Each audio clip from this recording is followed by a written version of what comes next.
All right, guys, so now we get into discussing the client getting conversation. How do you have a conversation with someone who you don't know that ends with them pulling out their credit card and deciding to become a client? That's the name of the game. That's what we're talking about here. So what I want to give you in this lesson is I want to give you a very solid, very powerful structure for conducting these sessions. And we want these sessions to do two things. We want to deliver tremendous value to the client. So we want to give them an experience that gives them a tremendous clarity and tremendous insight into what's going on with them. And then number two, we want to ascertain whether that person is a good client. And then actually, I guess there's three things. And number three, if they are a good fit for us, then we want to close them and we want to get them to decide to work with us. Okay. So number one, provide massive value to the client. Number two, ascertain if they're a good fit. And number three, get them to sign up. So that's basically what we're going to do. So what I want to give you is a framework that you can use to run these kinds of conversations and to run these kinds of calls. Now, this doesn't have to be on the phone. You can literally do this exact process over Facebook chat if you want to. Among the people that I know that do these sorts of similar approaches, that's becoming very in vogue right now, where it's like you're hanging out on Facebook and all these people who are hitting you up on Facebook, you have like 3 or 4 chats open at the same time, and you're literally closing 3 or 4 people at the same time. I actually prefer to do this over the phone, but if you want to do it over Facebook chat, you can. But definitely do it over the phone at least a few times. You got to conquer that fear. It is critically important. Now, in this audio, in this session, I want to give you some sort of overarching principles that are going to get you in the right mindset to do these calls and to understand what's really going on. And then in the next session, I'll give you a step-by-step, hell, almost a script for doing this that you can follow every time. Okay? So the first rule of doing these calls is that they actually should be talking 90% of the time. They should be talking 90% of the time. So this is awesome because it means that this is not going to be one of those sales calls where you jump on the call and you're trying to rush through some big sales pitch. No, you are barely going to say anything. Most of the call, the way that I do it, revolves around you asking some very powerful, very strategically placed questions that are going to empower people to answer these questions for themselves. That's going to empower them to get some real clarity on what's going on with them. Okay? So it's not a sales call. It's not, hey ma'am, this is Russ Ruffino from Encyclopedia Britannica. Would you like to buy some encyclopedias today? No, it's not that.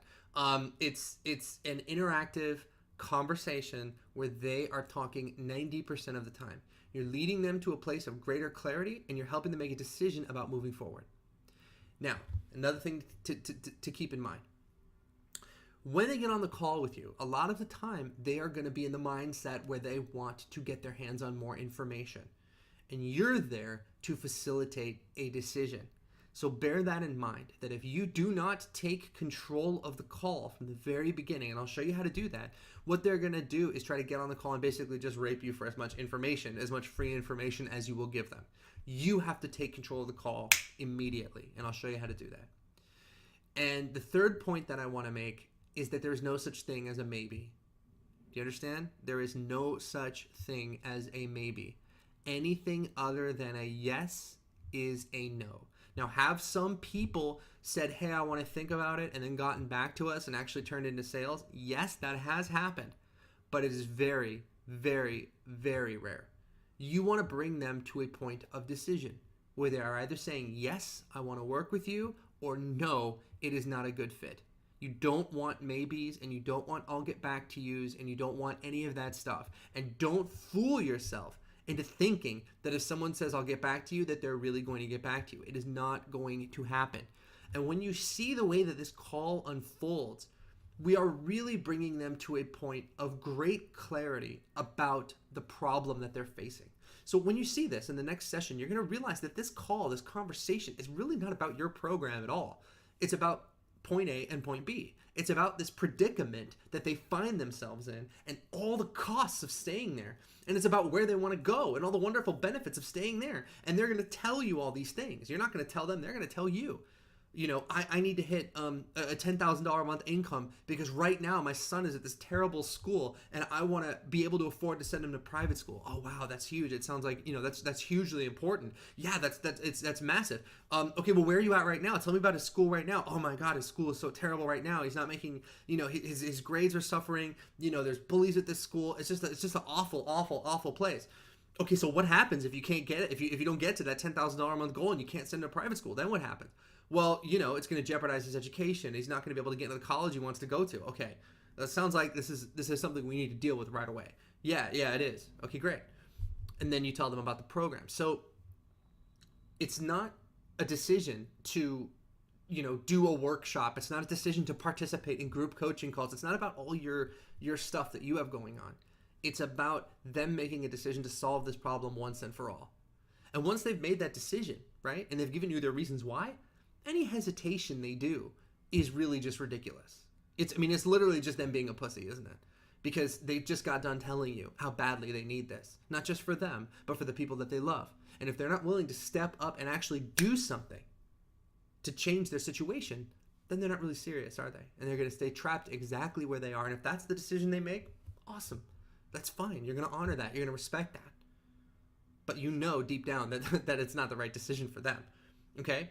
So anything other than a yes is a no. When you get to that point and you get them to that point of decision, if they say, hey, I want to think about it, or hey, I want to do it next week, or hey, I want to do it next year, they're really saying, no, I don't want to do it. They're really saying, I'm happy being stuck where I am. I'm happy being 40 pounds overweight. I'm happy being broke. I'm happy not having the business I deserve. And they're lying to themselves and they're lying to you. But hey, sometimes that's what they're going to do. So if we're going to compare this call to anything, the best analogy that I've ever found, the best sort of picture to get you to understand this relationship is not the picture of like a used car salesman going up to someone and trying to sell them a car. That is the opposite of what we want. It's not the picture of some guy from like Glengarry Glen Ross or Boiler Room on the phone hustling and trying to make a sale. That's not what we want. The best thing that I can compare this to is a trip to the doctor, where you are the doctor and they are the patient. Now, think about just for a second how that interaction unfolds. Now, first of all, understand that we all have an idea of how that works. It's called the frame, okay? Now, the frame of something is all of the unspoken assumptions that dictate how the situation unfolds.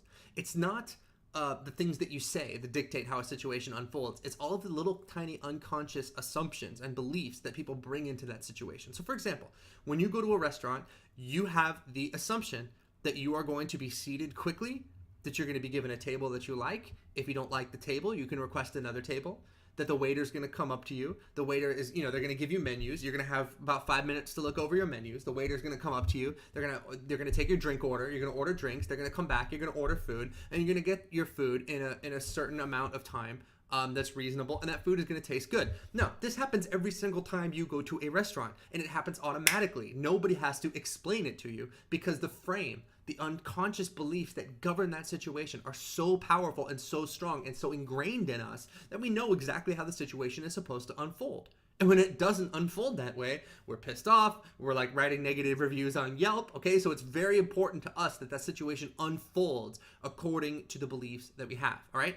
Now, it's the same story in a doctor's office. You're going to go to the doctor's office. They're probably going to make you fill out a form. And when you're finally in there and you're seeing the doctor, he's going to ask you some questions and figure out what's going on, figure out where it hurts, figure out what's wrong. And then you're going to tell him, and then he's going to prescribe the solution, and you're going to do what he tells you to do.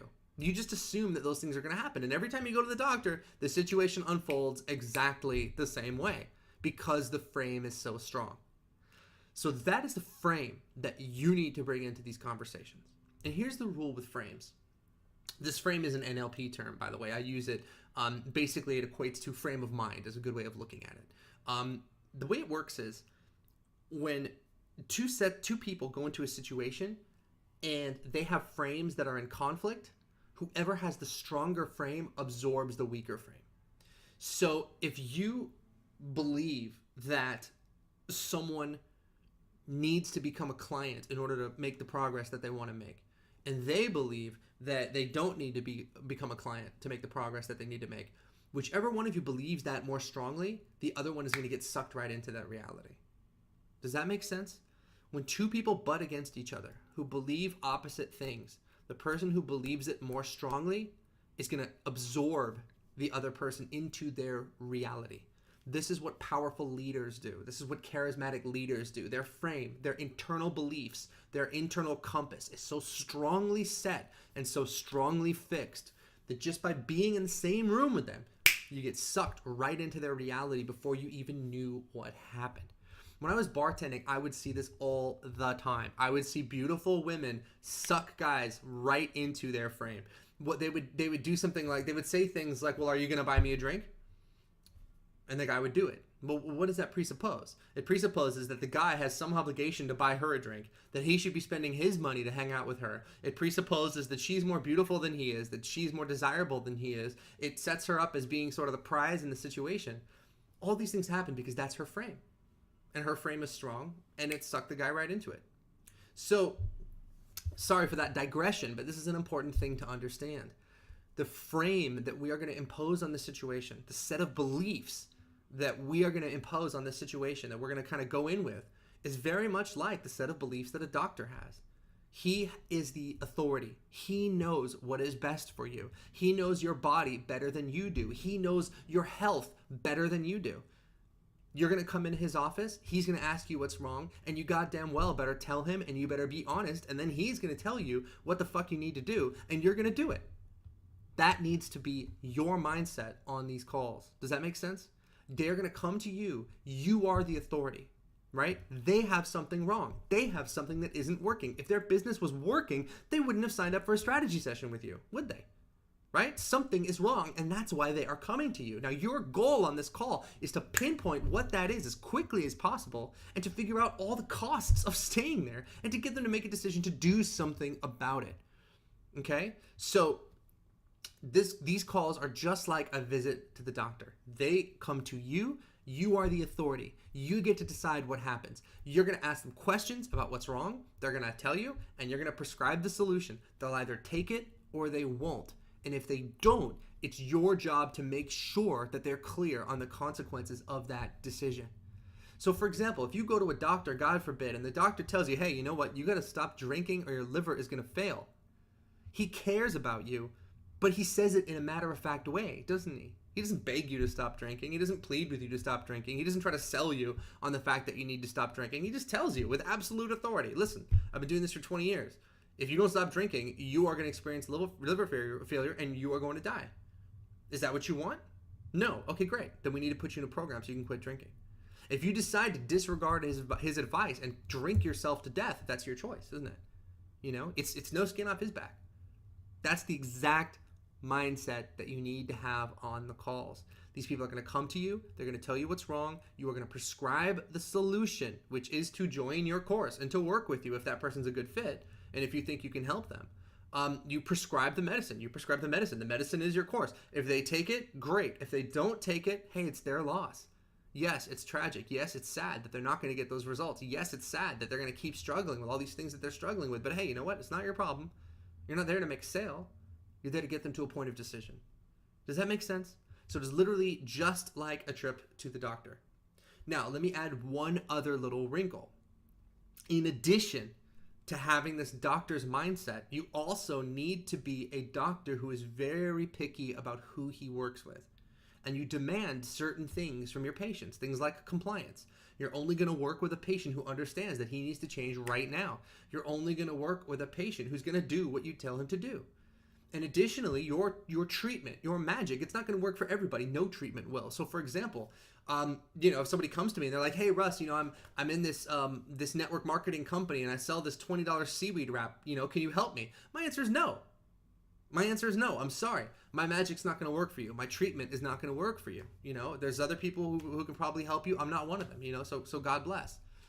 So in the course of this conversation, you're actually doing a few things simultaneously, okay? You're getting clear on what's not working in their life. You're identifying and prescribing the solution. And then as you're doing that, you are consciously assessing them and measuring them against those 9 qualities that we talked about in earlier lessons. That 9 qualities of people that you want to work with. So this puts you totally in control of the situation. You got it? I mean, imagine how powerful a doctor is, right? They have total authority. But now imagine how powerful a doctor is who's really picky about who he wants to work with. You're not just going in there telling him about your problems. You're going in there telling him about your problems, but you're on your best damn behavior because you know that if he decides not to work with you, you're screwed. That is how it needs to be on the calls, okay? So you're getting clear on what hurts, you're identifying, prescribing the solution, you're showing them the consequences of not changing, you're bringing them to a point of decision, and while you're doing all that, you are constantly evaluating whether you want to work with them. You see how that's completely different from getting on a call and trying to sell someone? Hopefully you see that. Hopefully I'm explaining it well enough. Okay, so at no point in this process is the focus on selling them anything. Your focus is on getting them to realize the truth about their situation and to make the best decision for them. That's your goal, just like it would be a doctor's goal. You tell him what's going on. He says, hey, look, you got to stop drinking or you are going to experience liver failure. That is the truth about your situation. Do you understand that? Okay, now what are you going to do? Well, you know what? I don't believe you. I want to keep drinking. Cool. You're going to be dead in 6 months. If that's what you want, that's fine. But it's my duty as a physician to tell you, you're going to be dead in 6 months. Is that what you want? What's that going to do to your kids? What's that going to do to your family? No, I guess it's not what I want. All right. Then you need to man up. You need to fucking quit drinking. That's exactly what your doctor would say to you. And he'd be right, and he'd be doing his job. He's not being an asshole. He's saving your life. So you have to be clear with these people about the logical consequences of their decisions. Okay? You need to know, you need to have absolute faith that your medicine is real. You need to have absolute faith that your magic is real. You need to have absolute faith that you can deliver this result. And that if this particular patient is compliant and does what you say, they're going to be all right. You need to have faith that if you tell this guy to stop drinking and he stops drinking and he starts taking the medicine that you give him, his liver's going to be fine. And he's going to live another 20 years instead of being dead in 6 months. You need to know that. You also need to know that if this guy chooses not to work with you, that they're most likely not going to get that result. And they and their family and their children are going to have to deal with the consequences of that decision. And that's the truth, and you have to believe it. And I know this is true because you know what I do is we do these strategy sessions all the time. And every once in a while, I will reach back out, like 6 months later. I'll reach back out, I'll ring up those people that we did sessions with and who didn't sign up. Now, you'll see that on the call, one of the things we do on the call, one of the things you're going to do is we get really, really clear on what their goals are. And we know exactly, the income level they want to reach. We know exactly who they want to work with. We know exactly what they want to be doing. So we really go deep with these people. So when I call them back 6 months later, I know these things. I know what their goals were. I know who they wanted to work with. I know what level of income they wanted to get to. So I ask them, hey, how's it going? Have you managed to do these things? Guys, I've done this with about 50, 60 people now. You know how many of them actually went on to accomplish what they wanted to accomplish? 0. Not a single one. They were all still stuck. They were all still struggling. And it will be the same with you if you reach back out to these people. Understand that if somebody gets done telling you how badly they need this and then they decide not to go for it, it's telling you that they don't really give a shit, that they don't really want it. And so of course when you follow up with them 6 months later, they're going to be in the exact same predicament because they didn't really want to change, did they? So let's say that your magic is helping people lose weight. If somebody gets off the phone with you without becoming a client, they're going to stay overweight and they're most likely going to gain more weight, which means that it is a fact, right? That they're going to have a lower quality of life. They're going to earn less money because, believe it or not, overweight people actually earn less money. That's a fact too. And they're going to die sooner, and it doesn't stop with them. That simple fact affects their children, their wife, the work they do. It affects everything. So how dare they be that goddamn selfish? It's their choice. If they're choosing to die young and to impose that reality on their family, their kids, all the people who love them, who care about them, if they're making that choice, it's no skin off your back. You will honor that decision. But just like a doctor, you are going to show them that that is what they are choosing. You understand? So again, it's not about selling. You are the doctor. So I want you to go back and I want you to listen to this recording again, because in this recording are all the nuggets and the ingredients of your mindset that need to be built in there, that you need to go into these calls with an extremely strong frame, just like a doctor would, that you know best, that you're going to figure out what's going on with them, that your medicine is amazing, and if they're a good fit, you're going to prescribe that medicine, and if they take it, their whole life's going to change. But if they don't take it, they're going to stay stuck in this horrible predicament, and it's only going to get worse as time goes by. So if you have that mindset, guys, you are going to be a sales maniac, and these calls are actually going to be fun for you. But it's all about having that frame of mind. If you just go into these conversations with that frame of mind, you're going to make sales. If you go into these conversations with that frame of mind plus the structure I'm about to give you, you're going to be unstoppable.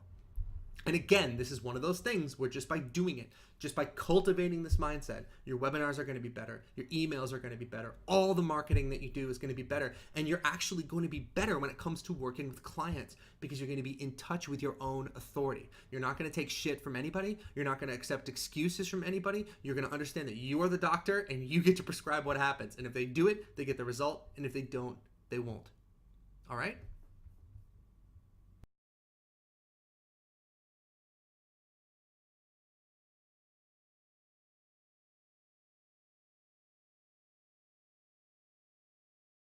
All right, you're all set.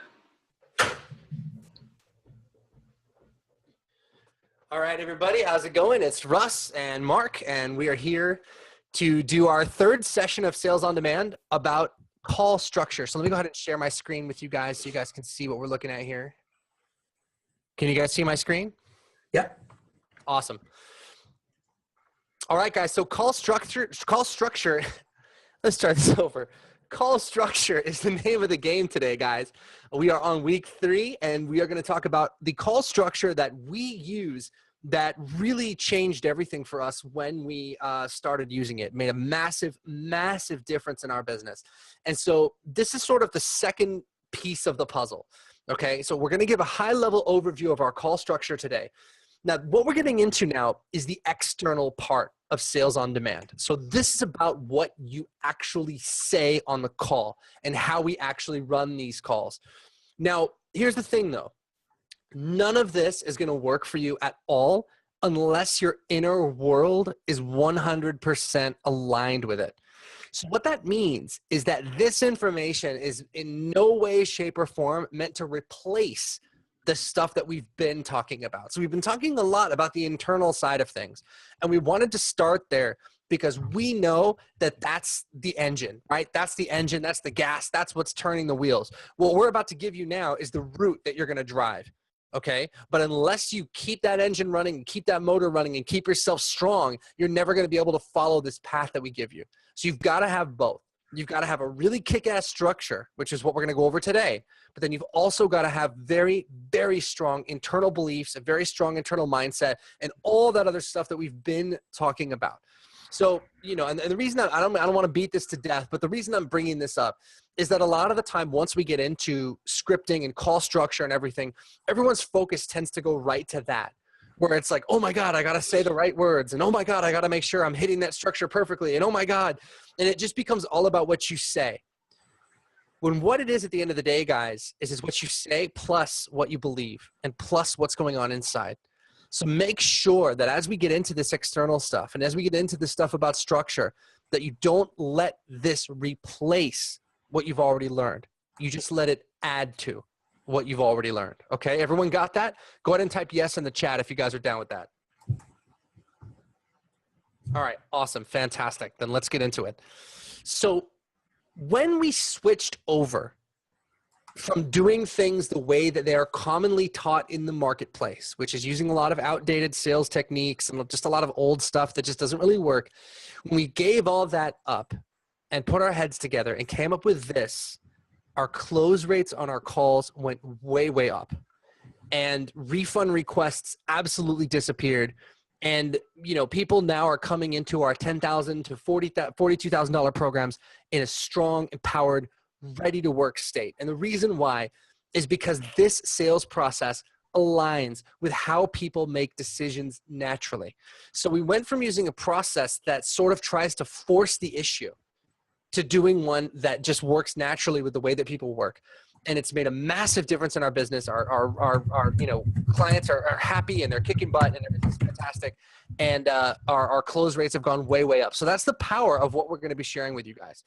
So the goal of this process, if I could put a big picture goal on this entire structure, it would be to get the client to see their problem clearly, with no excuses, no rationalizations. So they see the truth and they understand the truth. And then once they see the truth, to get them to commit to doing something about it. And what they're going to do if they want to do something about it is they're going to accept your offer. And that is the doctor frame. So I just want to be clear about this, guys. We talked about the doctor frame last week, and that frame runs through this entire structure. We're not here to quote unquote sell them something. We're not here to do any of that stuff. What we're going to do is peel back the layers of excuses and rationalizations and bullshit so that they can see, really see, the problem that they have been suffering under. And once they see that problem, we're going to say, hey, look, do you want to do something about it? And if you want to do something about it, then here's what I have for you. Does that make sense? So this whole process is designed to shift their focus. And they've got problems in their business. They've got problems in their life. They've got these things that they're struggling with. And the way that they deal with it day to day is to just paper over it and to ignore it and to disregard it and to have rationalizations and excuses and everything like that. So this call is designed to peel all of those things away in a very sort of non-threatening way, in a way where we're doing it with them instead of doing it to them, and in a way that's going to get them that clarity so that they can finally see the truth of what's going on. Hey, I got a big problem, and if I don't deal with it, it's going to cost me a hell of a lot, not just today, not just tomorrow, but years from now. And not just me, but the people that I love and the people that I care about most are the ones that are really going to suffer if I don't do something about this. And then once they come to that realization, they come to that point of clarity, then all we have to do is put our offer in front of them and say, hey, look, if you want to fix this, here's the way to do it. And it makes the sale a much more painless, smooth, easy process than if you're trying to use force. Okay? So that's the way that this whole thing is set up. So there's a couple ideas behind this. And Mark, why don't you, I'm going to turn it over to you because you explained this really well. There's a couple ideas behind this call structure as we put it together. So Mark, you there? Yeah, I am. Okay, so sure. So guys, the first thing that Russ just hit the nail on the head when he was talking about that, but this is just a truth about the buying decision. Number one is that people and buyers, us included, we won't buy something if we don't believe there's a problem. So when you're going through working with somebody, if they don't believe there's a problem, they will not buy your solution. And so one of the things that we looked at was, how is it that people make a decision? And so we started looking at stacking all of the decision-making process, meaning I need to like the person, I need to trust it, I need to recognize that, hey, I need to fix this. The cost or the investment outweighs the penalty or the pain. And then I have to go through the process where, is that my best option? And so it doesn't matter if you're buying a car, it doesn't matter if you're buying a house, it doesn't matter if you're buying clothes. We go through a process. And most people have never really stepped back to think about it. The process and call structure aligns with each step, which is critical, because if you're ignorant to this, which most salespeople are, and most sales training companies are, you will trigger that alarm over and over again. And so it makes it a lot harder than it needs to be. And so when you violate their decision-making process by trying to force things, their buyer defense mechanisms are triggered, clamming them up. So here's what happens. When you do that, they can tell that it's not about them. It's about you and your commission. Just like when you walk onto a car lot, just like when you're trying to buy a house, you can immediately tell, well, guess what happens? If you don't trust the person, if you don't feel they have your best interest, what do? Type in the chat what you do when you know the salesperson only cares about their commission. How do you go ahead and protect yourself? Okay, good, Sarah, shut down, hang up. What else? I say no thanks, I'm just browsing. We have any number of ways that we can block their attempt, which is the exact opposite. And so you might even do it, and the salespeople, some of them might even actually really want to help you, but they've been trained in an outdated system which is costing them stress and creating stress in the buyer. By aligning those two, you can't argue with it because it's in alignment with their psychology and how they process a decision. So that was the first thing that we wanted to make sure, that we were not ignorantly triggering that buyer defense response. And so we started to align. And it also allows us to get to the truth quickly. It allows us to get somebody who might have been, not being truthful with the 10, 20 people before they talk to. But with us, because we drive through this structure, through rapport and all the different steps, we get to the truth quickly. And it's only when we get to the truth and we identify that true pain, like Russ said, and that we see it and they see it, that we can now solve it. Again, if the buyer does not believe they have a problem, they will not buy your solution. You might want to write that down. Write that down, guys, because that's the key. This whole process is built around that big idea that they've got to come face to face with the reality of what's going on. And then once they're face to face with it, then they can choose to do something about it. But most sales conversations, they never get past the bullshit phase. They never get past, the person giving like really superficial answers or clamming up or, doing any of those things that we do when we feel like, whoever we're talking to isn't looking out for us. Like if I feel like someone's just trying to take my money, I'm not going to give them anything. I'm not going to make it easier for them. I'm going to defend myself. And that's what people do. So this process is designed to get around that so we can actually get real about what's going on and, write it down. If they are not, real about the problem that they're facing, guess what? They're not going to buy. But if you can get them to a point of clarity where they understand, hey, I got a big problem and I better do something about it, then the sale happens almost automatically. Yeah. Very, very powerful distinction, guys. And this is the next one too. Russ, did you want to handle the simplification aspect? Sure, yeah. So the second idea behind this, guys, is that we wanted to simplify the sales presentation as much as possible, because the truth is that doing a sales call takes energy and it takes time. And so we definitely did not want to have a sales process that would take 2 calls or 3 calls or 5 calls or 6 calls, even though we may be selling something that's $10,000 or $50,000 or more. Most, conventional wisdom out there in the marketplace says, hey, if you're going to make a $50,000 sale, guess what? You're going to have to talk to somebody 3 times, 4 times, 5 times. We don't believe in any of that. We were like, look, we have a lot of people reaching out every day to work with us in our business. We have 20, 25 people a day reaching out to work with us. If you guys need help with your lead flow, talk to us about Clients on Demand. That's kind of our program where we talk about lead flow. But our lead flow is so strong that we have so many people reaching out to us that we needed to have a sales process that was as simple as possible. First of all, because you don't want to be spending any more time on the phone than you need to.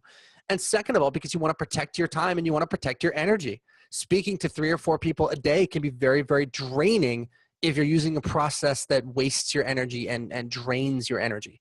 So we wanted to simplify this process so that it can totally protect your time and protect your energy.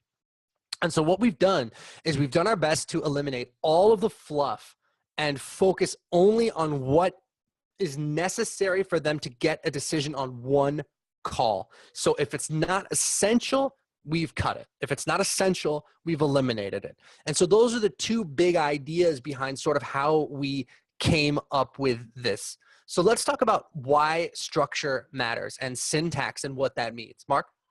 Yeah, guys, syntax, think about it. The simple form is, it's really above everything else, is it's simply a recipe. Think about it like you're building chocolate chip cookies. Now, you can have the first is the intention. What do you want? You want chocolate chip cookies. Okay, well, there's 100 types. What type? Let's just say you want, I don't care, Toll House cookies. Okay, well, you're going to need to have certain ingredients. There are certain steps, step by step. You could actually have the right ingredients, all the right tools, and still end up with a mess if you do them out of order. So a syntax is the order the phrases happen in this form sentence in a language. The way that I was taught it, which was a long time ago, was the dog bit Johnny, or Johnny bit the dog. Same words, completely different meaning. You guys get that? Well, let's look at cookies. Let's say you take the exact recipe and you skip 3 steps. You forget to preheat the oven. You forget to grease the pan. You forget to put in the eggs. Just those 3 things. How good are your cookies going to be at the end? Oh, you're about to pull them out. Pull them out of the oven. You pull them out, crack the egg, throw it on top of the cookie, extra heat the oven. What's going to happen? That's how most people sell. They skip a step, which is usually the discovery, which is the uncover the problem section. They're weak on uncovering the problem because they just don't feel comfortable. So they allow it to stay on a superficial, and lo and behold, guess what happens when it comes time to get a credit card? You're going to have more objections than you can handle. And it really wasn't the objections. It's because you skipped the key and step. So one of the things that we did, Pareto's law teaches us that 20% of what we do gets us 80% of our outcome. And when we went through, most of the old school sales presentations have a bunch of fluff in that syntax. They have a bunch of things to make it seem more complicated. And the reality is you want to simplify, not get it more complex, because when you simplify, you now add power to every word and every step becomes more powerful. And so the structure is no more complicated than how do you bake a set of cookies. And so you want to just follow it, because now when I can eliminate the variables, now I can start fine tuning. I can fine tune on my tone, my tempo, my pacing, my rapport skills, but my structure will always stay the same. And what's great, it doesn't matter if I'm selling a $5,000 cookie, a $10,000 cookie, or as Russ has proven, a $50,000 cookie. The reason that we can do that in one call is because we have a syntax that allows us to do it in one call. Why?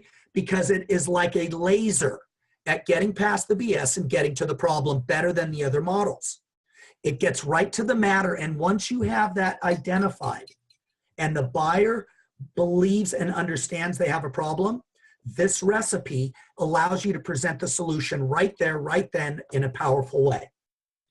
So you save time, you save energy, and more importantly, you're serving the client the way they need to be served at a much higher level.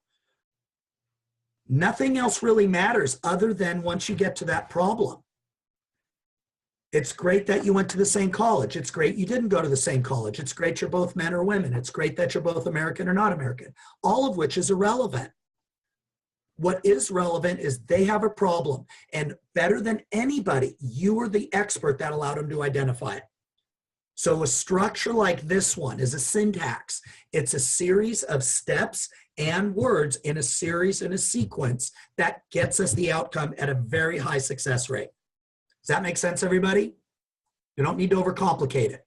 You just simply want to realize that when you have this combined with the belief training that we're doing, you're going to have everything you need to enroll everybody that is appropriate and right for your product. And you're going to know, and they're going to know.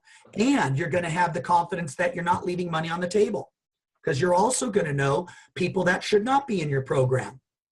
The ones that'll take sleep away from you, the ones that will be rude, the ones that really have no business being in with your product. So that's what this structure is designed to do. And that's what a syntax is. So why don't we dive in, Russ? Let's dive in and start going and take a look really. And guys, think for a second, how convenient. Do you know what the odds are to come up with the most amazing system and it actually is Russ's name? How awesome. What are the odds? What are the odds? It works that way. When you have magic, that's the magic. So let's dive in. Let's dive in, guys. So the name that we have for the call structure we use is the Russ system, okay? And the reason we called it the Russ system is so that you will never, ever, ever forget it, okay? If you never forget Russ, you will never forget the system. And we did that on purpose so that this is like really, really, really sticky. If we had, 20 different steps in the system and 50 different letters, you would never remember it. But the Russ system, you will always remember, you'll never forget. So today what we're going to give you guys is we're going to give you guys sort of the 30,000 foot view of this system. Okay, there's 4 steps, RUSS. We're going to walk you through all 4 of those today. But then what we're going to be doing as the course goes on is we're going to do a full session on just the R. And then we're going to do a full session on just the U, and so on. Okay. So it's not important that you guys understand every little nuance of every little detail of the system today, because we're going to be breaking this down in a lot more detail. But it's really, really valuable to give you that sort of 30,000 foot view where you're flying over the city and you can get a sense of, okay, these are the roads, these are the different landmarks, this is what I'm looking at, and when you're on the ground, you're going to get caught up with just the details that are right around you. In fact, I just had an interesting experience with this in Miami. You guys know that I was just in Aruba, and before we went to Aruba, we went to Miami. We stayed there for a few days, and we went to the hotel, and the hotel was right on the beach, which is really exciting. And I wanted to get an oceanfront room because I'm used to staying, places here in California and on the West Coast where, when you get an oceanfront room, you get a really, really kick-ass sunset. I was like, okay, great. I want it to be right on the ocean. I want to have a great sunset. Okay, this is fantastic. I got the room we wanted, and I was really excited. However, I completely forgot that I was on the East Coast, and there is no sunset. And what happened was 5:30 in the morning, the sun rose because I was on the East Coast, and the sun was just blasting through our windows, and I was like a vampire. I was like, I woke up. I was like freaking out. I completely forgot the fact that I was on the East Coast instead of the West Coast. So there is no sunset. There's a really nice sunrise. So that's the importance of having a 30,000 foot view, is that, hey, guess what?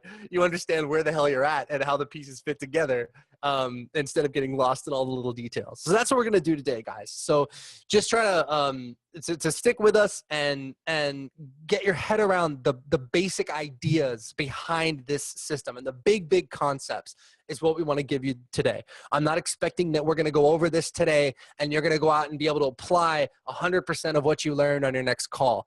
That's going to happen over the next few weeks, where we really get into the details and we craft a sales script for you to use that's unique to your offer, so that you can actually go out and do this stuff on the calls. But today we're just going to give you the big overview so that you can start to get your head around this stuff. And then we're going to give you some action steps that you can do to start applying this stuff and start to sort of build the skeleton of what will eventually be your sales script.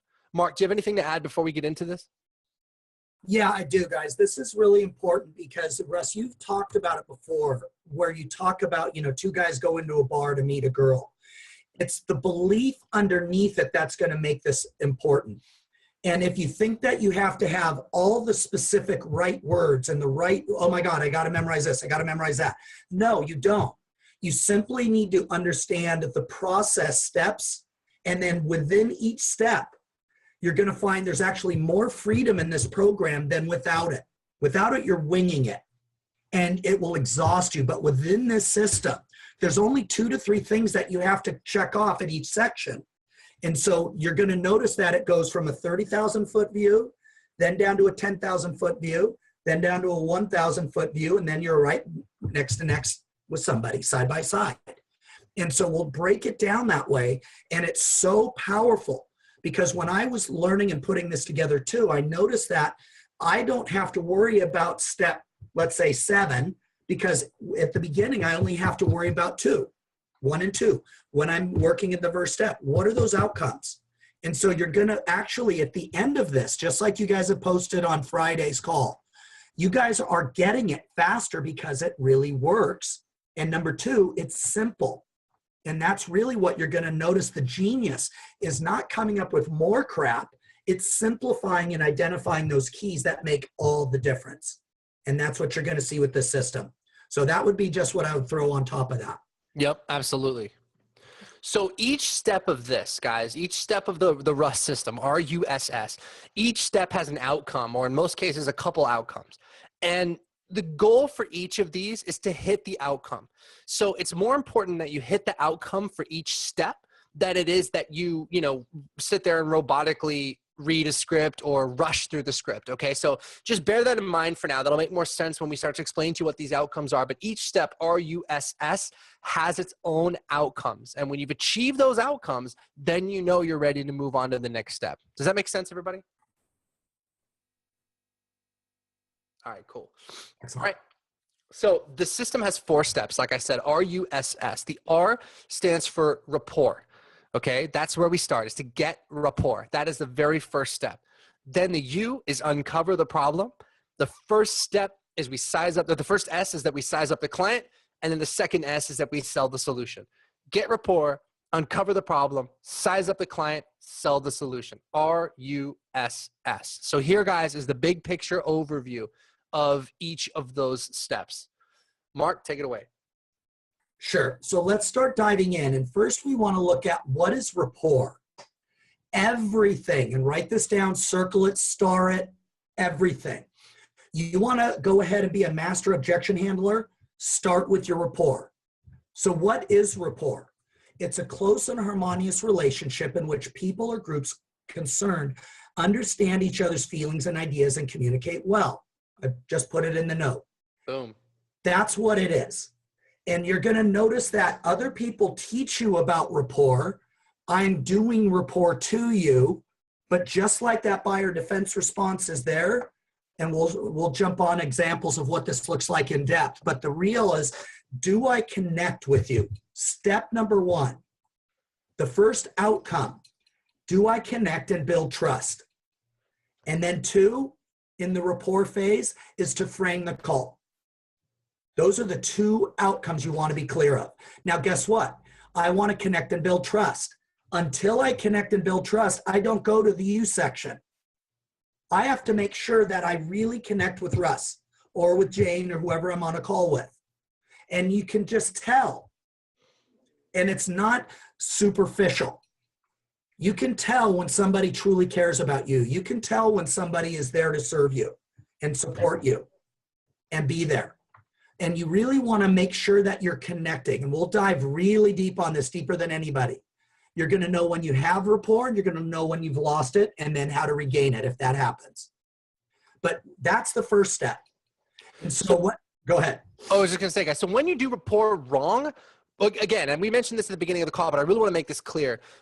When you're not in rapport with someone, they're going to lie to you, and they're going to waste your time. And you're going to say, you know, if it's a business offer, you know, how much income did you make last month? And you'll get answers like, oh, enough, or not that much, or it was okay.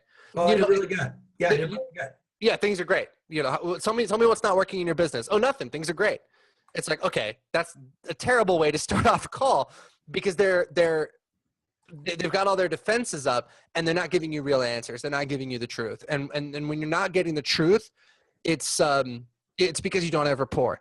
And this can be really insidious, guys, because one of the things that people will do is they will start to praise the hell out of you. So I've been on calls with people before when I didn't have rapport with them, and they would start off the call and be like, oh, Russ, this is fantastic. I'm so excited to talk to you, man. I've been following you for a long time. I think you're great. I think your offer's great. I think everything you do is absolutely amazing. I just want to let you know right now that no matter what happens on this call, I'm ready to sign up. I'm ready to rock and roll, and let's do this. And every single time I get a call like that, it usually does not end up in a sale. Because believe it or not, right off the bat, they're hitting me with a buyer defense mechanism. And so I've got to overcome that, and I've got to create a real connection with them and some real trust. And so that's what the rapport is going to give you, guys, because when you do it wrong, you get stuff like that. Sometimes they tell you what you want to hear. Sometimes they lie to you. Sometimes they're really, really vague. Sometimes they're combative. Sometimes they just clam up. There's all these different defense mechanisms that people have, and some of them are really sneaky and some of them are really insidious. But the great news for you guys, that when you have rapport, you'll be able to overcome all of those. So when you do it right, they genuinely like you, they genuinely trust you, and they will tell you the truth, and they'll tell you what's really going on, and then you can deal with it together. So it looks like this. Yeah, guys, that's what he just said is really, really important. And what happens with most people, they skip this step, and every now and then they get a sale, and they don't know why. They think it was because of their 6-hour presentation, when in reality, what they didn't know was the client bought in spite of the salesperson, not because of them. And then the salesperson, because they had no rapport and they had no clue, they thought it was them. And the buyer, I can't tell you how many times when you interview buyers, they said, well, yeah, the sales guy was a total tool, but I needed it anyway. I needed a new car. I needed the house. I wanted to live in that neighborhood. But they never told you because they didn't have rapport. So how it looks like would be something like, if I really Mark, do you want to borrow Jane? Yeah, if Jane's available, or I'll borrow you, either one. Let's use Jane. Okay, Jane, you there? Yeah, you gotta put me on the spot, don't you? Yeah, I'm gonna put Jane on the spot. Absolutely. So the way that it looks like when it's true, and again, going back to our model so far, I would have already checked Jane out on Facebook. I would have done a little research. I would have found one thing, two things that I genuinely like about Jane. And as I did that, I'm showing up to the call after doing my magic minute. So I'm excited, I'm present, I am focusing on Jane and only Jane. And I'm going to show up, and I'm going to show up with that in my peak state. I'm going to be ready to go. So when I start talking, I'm going to start going. I go, hello, is this Jane? Yeah, this is Jane. Hey, good afternoon, Jane. It's Mark Von Muser. How are you? Good, I'm doing great, thank you. Hey, I saw that we had you down for a breakthrough call, and I was really looking forward to it. Yeah, thank you. Yeah, I actually noticed that you were up in uptown, a small suburb up in Massachusetts. Is that true? Yes, it is. I do. I love that. I saw that you got to spend Mother's Day. Happy belated Mother's Day. But I saw you got to spend it with your kids and watching them run around and win in soccer. How cool was that? Yeah, it was a great day. Thank you. Yeah. So I was really looking forward to this, though. The thing that I love, Jane, is that I get to talk to people who are looking for ways to expand their business. And so I wanted to ask as well beforehand, how did you end up out in the suburbs? Was it because you wanted to be able to spend more time with the kids, but be close enough to the city? I've always wanted to get out there. I just never have.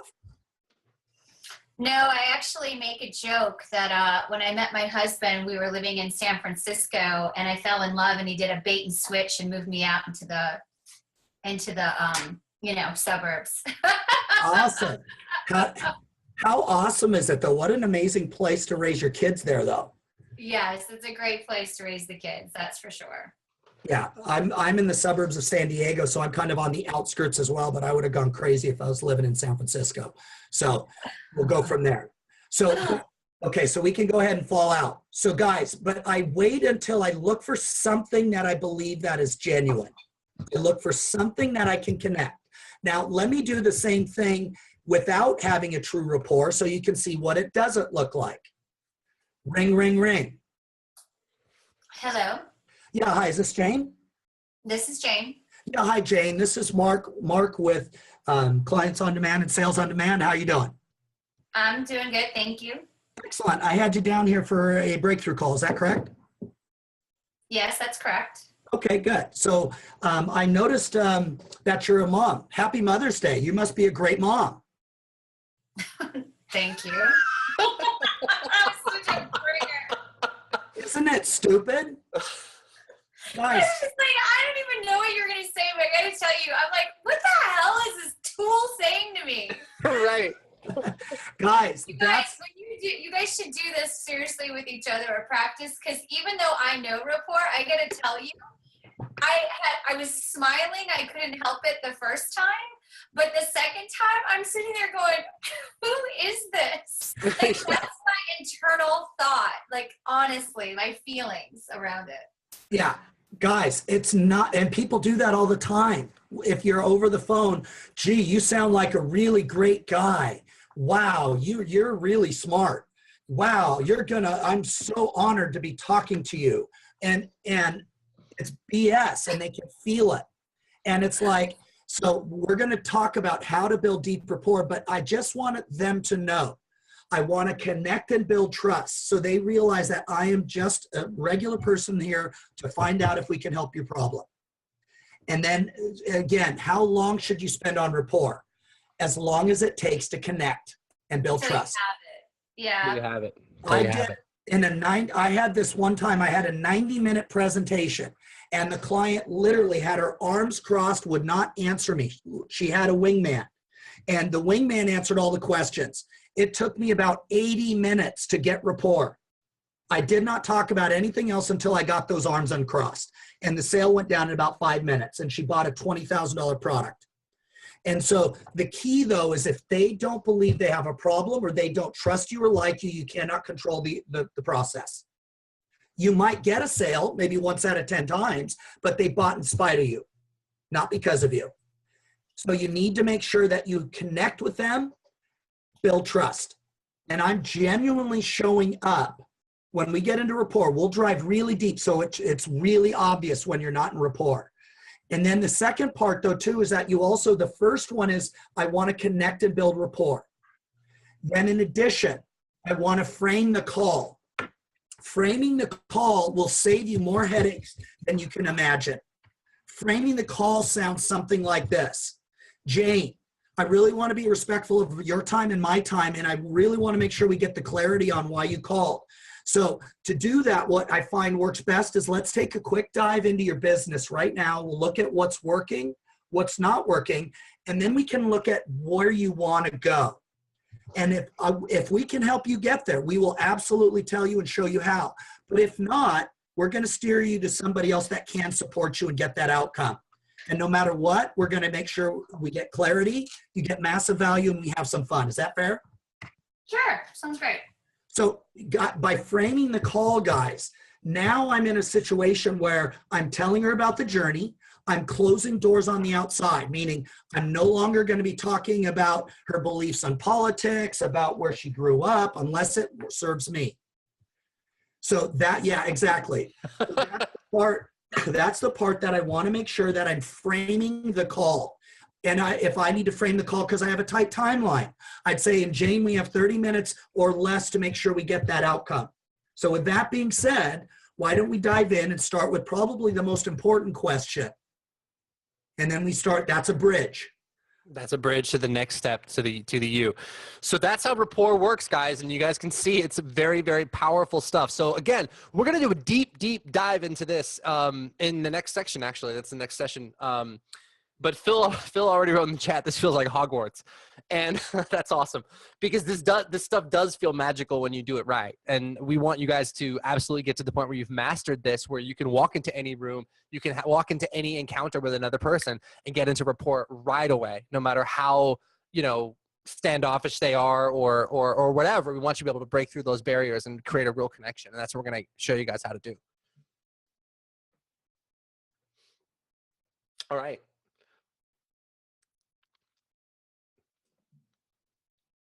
All right, step 2, guys, is to uncover the problem. So the first step is to get into rapport. The second step is to uncover the problem. So Mark, go for it. Sure. So when we get to uncover the problem, guys, this is also critical.